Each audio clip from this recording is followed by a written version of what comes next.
નમસ્તે મિત્રો, આજના આ પવિત્ર વિડીયોમાં આપણે જાણશું ષટતિલા એકાદશીનું મહત્ત્વ, વ્રત વિધિ, પૂજા વિધાન અને વ્રત કથા વિશે।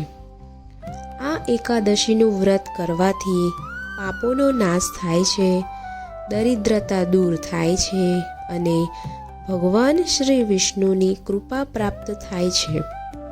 વિડીયો અંત સુધી જરૂર જોતા રહેજો। ષટતિલા એકાદશી શું છે? ષટતિલા એકાદશી માઘ માસની કૃષ્ણ પક્ષની એકાદશી તિથિએ આવે છે। ષટ એટલે 6 અને તિલ એટલે તલ। આ દિવસે તલનો 6 રીતે ઉપયોગ કરવાનું મહત્વ છે। તલથી સ્નાન, તલનું ઉટણું, તલનું દાન, તલનું ભોજન, તલનો હવન, તલનો દીવો।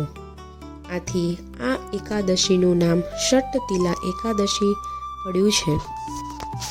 વ્રતનું મહત્વ શાસ્ત્રોમાં કહેવામાં આવ્યું છે કે જે મનુષ્ય આ એકાદશીનું વ્રત કરે છે તેના ગયા જન્મના પાપોનો નાશ થાય છે, દરિદ્રતા દૂર થાય છે, ઘરમાં સુખ શાંતિ આવે છે, ભગવાન શ્રી વિષ્ણુ પ્રસન્ન થાય છે।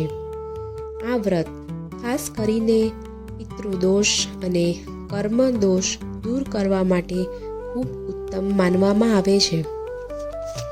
એકાદશીની પૂજા વિધિ: સવારે બ્રહ્મ મુહૂર્તમાં ઉઠીને તલ મિશ્રિત પાણીથી સ્નાન કરો, એટલે કે નહાવાના પાણીમાં થોડાક તલ ઉમેરીને એ પાણીથી સ્નાન કરો।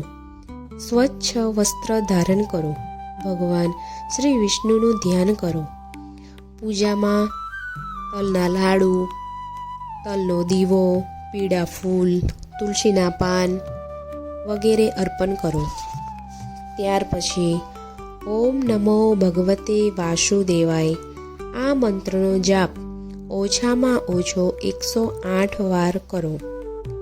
ષટતિલા એકાદશીની વ્રત કથા: પ્રાચીન સમયની વાત છે। એક શહેરમાં એક બ્રાહ્મણ સ્ત્રી રહેતી હતી। તે નિયમિત વ્રત અને પૂજા કરતી હતી, પરંતુ ક્યારેય દાન ન કરતી। એક દિવસ ભગવાન શ્રી વિષ્ણુ ભિક્ષુકના વેશમાં તેના ઘરે આવ્યા। સ્ત્રીએ ભિક્ષામાં માટીના ઢેલા આપી દીધા। સમય પસાર થયો, સ્ત્રીનું મૃત્યુ થયું। પરલોકમાં તેને એક મહેલ મળ્યો, પરંતુ તેમાં ભોજન કંઈ હતું નહીં। તેણે ભગવાનને પ્રાર્થના કરી, ત્યારે ભગવાન શ્રી વિષ્ણુએ કહ્યું, તમે પૂજા તો કરી પણ દાન કર્યું નહીં।